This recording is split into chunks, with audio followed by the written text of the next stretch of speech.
Gift tax exemptions 2022. All right.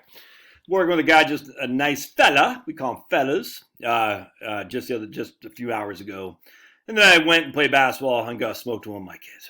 Anyway, so he's got money. He had opened up in a brokerage account, a mutual fund at T. Rowe Price for both his daughters. All right. And they're both worth now about $65,000. And his daughters are the age of majority, and they're both fine. They're both productive. You know, they're not smoking crack and all that stuff. So he's like, well, what should I do? This guy's a young, healthy, probably 58-year-old man. So he's kicking butts, got many, many moons ahead of him. And I was like, dude, just give the money, man. Just give it away. Look, I can't tell him what to do. I'm not an attorney, so I can't say you should make these legal actions or not, because it's up to an attorney. He's got an attorney. But at the end of the day, come on. At the end of the day, you're like, all right, why would I not give the money away? Well, the facts are, he's like, what about a gift tax?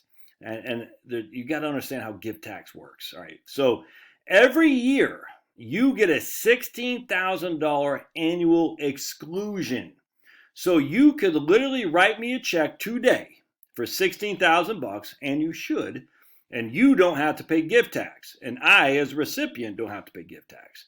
So write me a check for $16,000 and send it to me, right? 100%. Your wife could do the same, and she would get a $16,000 exemption and not have to pay gift tax. And I, as a recipient, don't have to pay gift tax. So remember, so we're just going to use this again. You have $16,000 you could give to anybody without paying a gift tax and without filing a gift tax form, IRS Form 709. As long as you keep your gift to less than $16,000 per recipient, you don't have to file a form. You don't have to do nothing, honey. You just say, here's a check, Josh. See you. And I said, okay, no form filed, nothing. It's a wonderful estate planning strategy. Now, in this case, he has $65,000 in his brokerage account. So what he could do is he could give 16, his wife could give 16. They could do it this year. That's $32,000. The following year, he could give 16, his wife could give 16.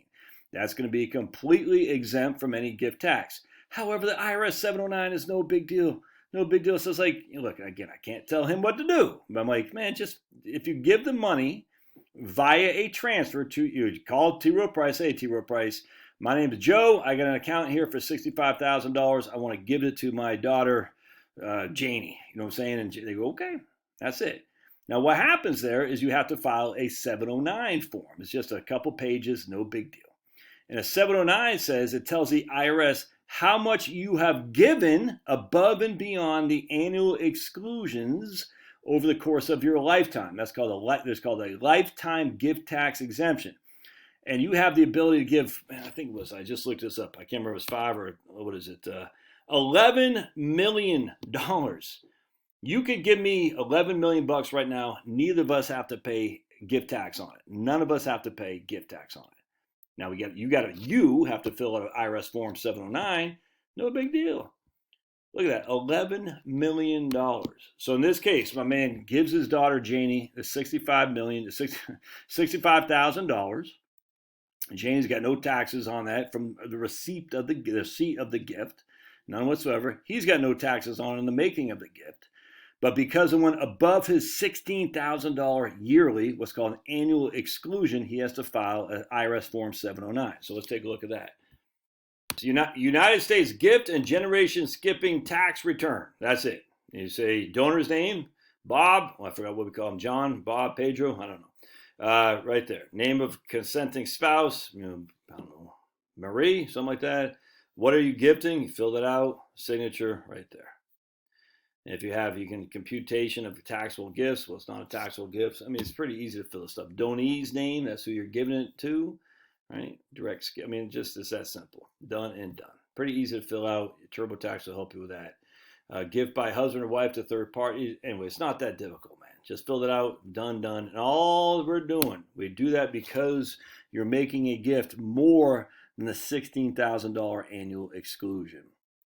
So I'm saying, Bob is saying, Janie, I'm going to give you $65,000 of my brokerage account. I'm going to put it in your name over at T. Rowe Price. I'm going to have to fill out that 709.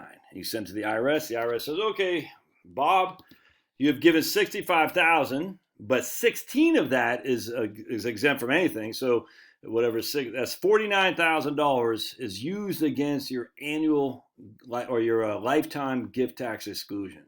So of the $11 million you can give away gift tax free, we'll reduce that by $49,000. So be careful, Bob. Be careful, because you might be approaching that $11 million gift.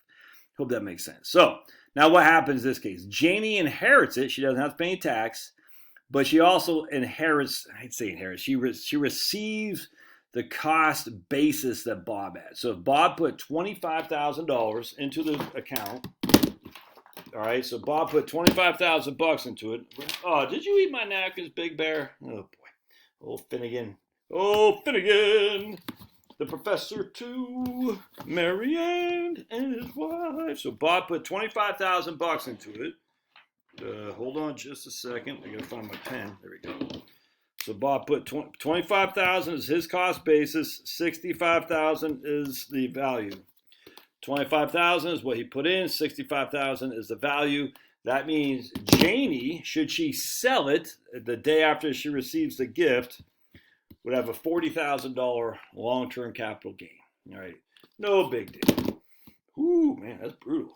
Man, hey, hi everybody, hi. So don't give me money, because I just smoked or sniffed glue. All right, so that's it.